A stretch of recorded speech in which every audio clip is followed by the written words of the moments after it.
What if one decision could change your life? For me, committing to 365 days of yoga has already transformed the way I move, think, and grow. This isn't just about flexibility and fitness, it's about healing, consistency, and self discovery. Hi, I'm Theodora, and I'm on a journey to practice yoga every day for 365 days. It's been 21 days, and I'm learning so much, not just about yoga, but about myself. Today, I'm sharing my introduction to yoga, why I started this challenge, the rules I'll be following, what I've learned so far, what this challenge means to me, and the journey so far. The year is February 2022. I am in a very dark place mentally and physically as well. And in my scrolling, doom scrolling, I come across 75 Hard, and something in me decides, you know what? We're gonna start this challenge the next day. That was a Sunday. Took the Monday to get myself together, and on the 14th of February, I started my 75 Hard challenge. Coming from a sparse and almost inconsistent workout routine, being thrown, or rather throwing myself into a 75 hard challenge which requires two 45 minutes workouts was tasking of my body to say the least. I quickly realized that I was constantly sore and needed something for recovery on the weekend. I went on the website, read through the required workouts, and found that yoga was an acceptable workout. So I started practicing yoga on the weekend for flexibility and recovery because your girl was sore. Looking back, I'd say yoga is the thing that actually helped and supported me in completing the challenge on my first go. After the challenge ended, I found myself coming to the mat for rest, restoration, and mental release. Every time I felt sore in my body, as I'd cultivated the habit during my 75 hard challenge, I'd always roll out my mat and do a practice. Over 3 weeks ago, after failing my most recent attempt at completing 75 hard, I was a bit dejected and kind of bummed. I got in touch with a friend and informed them that I'm starting the gym back up again next Monday. Sunday night rolls around and I realize that I don't have a lock for my locker at the gym. Monday rolls around, I don't go to the gym. However, I find myself rolling out my mat for a 45-minute practice. It was so exhilarating. I felt recharged and ready to start my week. It was a morning practice. I picked up the lock. Tuesday rolls around, I go to the gym. But as I'm in the gym, I realize I do my weight training, which I could barely do because I'm recovering from a wrist injury. So I did weight training for a little bit and went right back to the mat and did a yoga practice. I find myself doing the same thing for Tuesday, Wednesday, Thursday, Friday. And on the weekend, I rolled out my mat and did my yoga. I have a habit of tracking my daily habits and things that I'm doing. So I realized around day 10 that I had done yoga consistently every single day for 10 days. So I was like, okay, this is a thing. So I just kept going. As I was on YouTube scrolling through yoga videos that I want to try, I came across a 365-day yoga reviewed. They did yoga for every single day for 365 days. They journaled or video journaled about their results, the improvements they made in their body. I was reminded that I actually saw a similar video about a year ago last summer, and I just thought to myself, oh, that seems like a good idea. Like, that would be really cool to be able to do that, but I didn't give it much thought. To reiterate again, I hurt my right wrist and I couldn't put any weight on it whatsoever. But through my practice, I realized that I was starting to be able to put weight in my wrist again here and there through some modifications. So when you're required to do this, I will put the weight on this part of my palm and right here, or make a fist, and that helped me to make it through my practice. So I told myself that if I'm able to stick to this habit for 21 days, then I will go for the 365 days commitment of doing yoga every single day for 365 days. And here we are. Let's talk about how it's been for the past 21 days. I've started to keep a somewhat journal of my daily practice, and when I reflected back in that journal, I realized that within the past 3 weeks, 21 days, today's actually day 22. I haven't done my practice yet. I'll do it after this. Anyways, within the past 3 weeks, I've been doing practices ranging from 30 minutes to an hour. But here's a rule that I'm setting for myself going forward, because it's good to have some clear rules to follow so we know exactly what to do on days where we feel like maybe we can't make it to the mat. My 3 rules of engagement. 1.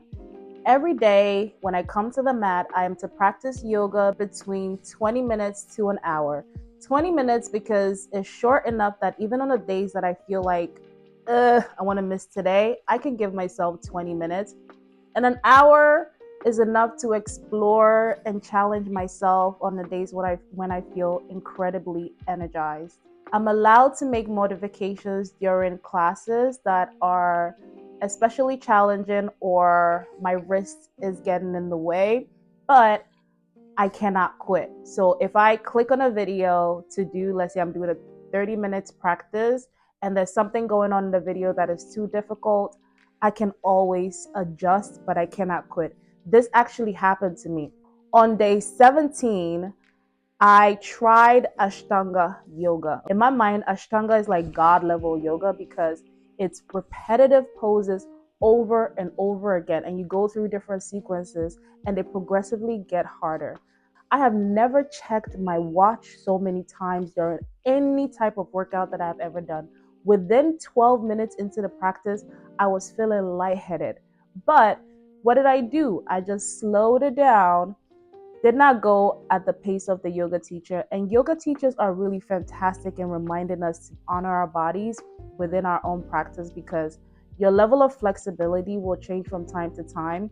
And to avoid comparison to the teacher who's been doing yoga for God knows how long, I was questioning myself. I was questioning my capability, like, what is going on? It was really hard, but then I had to snap into my positive self-talk and tell myself that, you know what, this is hard. You've never done this type of yoga before. Let's simply agree that I bit off more than I can chew. And you're wondering, why did you click on that? Listen, I typed in beginner Ashtanga yoga.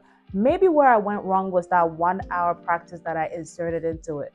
In my inaugural physically and mentally tasking session of Ashtanga yoga, it really helped me hone in on some of the skills that I'm working on, which is just watching myself when I'm in a situation that challenges me. This is a technique that I learned from the book The Untethered Soul by Michael A. Singer, which is taking the seat of the observer.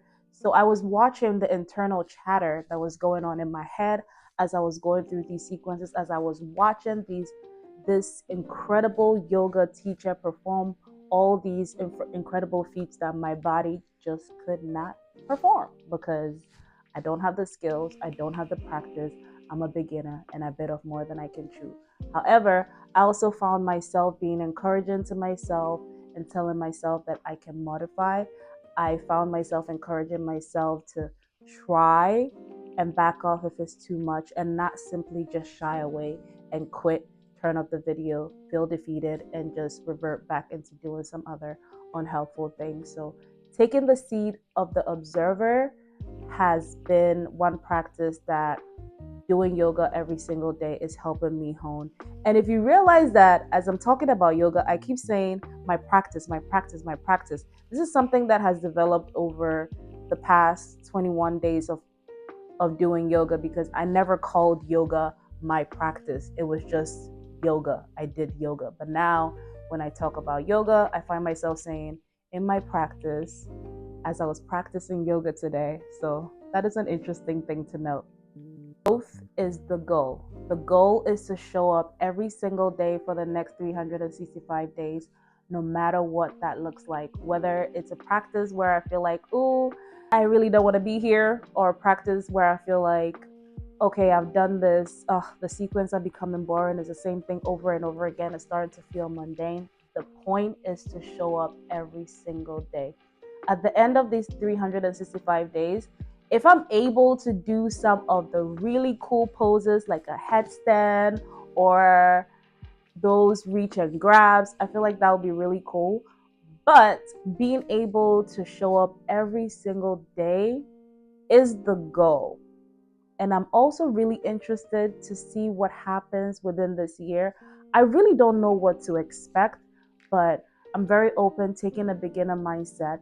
And I should also make a point to say here that after that super challenging Ashtanga yoga practice, I went to the drawing board. Like I went on YouTube and looked up the various branches of yoga, what are the foundations, and how to build on from there. I discovered that Hatha yoga is a type of yoga that focuses on the foundational poses and routines of yoga. Hatha is the foundation of all yoga practices. And next, I discovered Vinyasa yoga. Vinyasa yoga is building on Hatha yoga, but the pace is a little bit faster and is a bit more athletic and rigorous than Hatha yoga.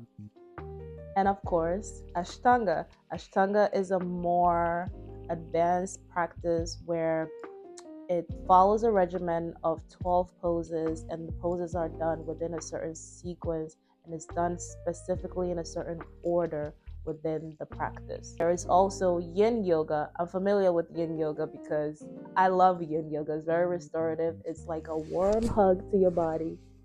Yin Yoga is restorative, lengthening, and it focuses on long holds to help release various parts of the body.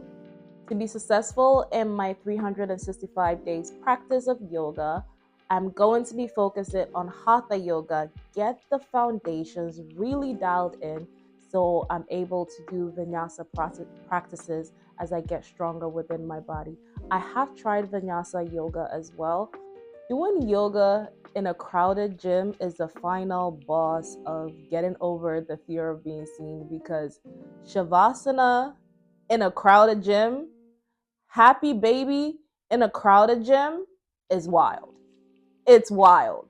But listen, when I watch sped up videos of me practicing yoga, when I get into my yoga practice, it's like the entire gym melts away. I put my headphones on. I could still hear some of the ruckus going on, but honestly, I'm so dialed into my practice. All that self consciousness of like, ooh, my butt is in the air. What if someone is watching me? Or I am not thinking about that. I'm just in my practice, trying to get into my poses, flow through the practice, and just get it done. Yoga in the gym is the final boss of getting over the fear of being seen. A pat on the back. Theo, I'm so proud of you. Yoga is teaching me that growth happens in discomfort. There are several times where I felt completely uncomfortable within certain positions, not in pain, but uncomfortable because some of these poses are challenging, physically taxing to the point where when you're within certain holds, it feels like, I want to give up. I've been holding to like, I just want to give up. But being able to stay the course, focusing your breathing, being completely aligned within the moment, and letting the time pass, because time is going to pass anyways, right? But what are you going to do with that time? Staying within that pose and just giving it your all, it just breeds a certain level of like, okay, if I was able to do this, I could tackle whatever comes within my day. If you've ever thought of starting yoga or committing to a daily practice, this is your sign to start. You don't need to be perfect or flexible, you just need to start. The hardest part is showing up, but trust me, it's worth it. Have you tried yoga before? What was your experience with it? Is there a habit you're trying to commit to? Tell me in the comment section. I'd love to hear from you. Follow along in the 365 Days of Yoga Challenge and see what actually happens on this magnificent journey. Subscribe. Thank you for watching.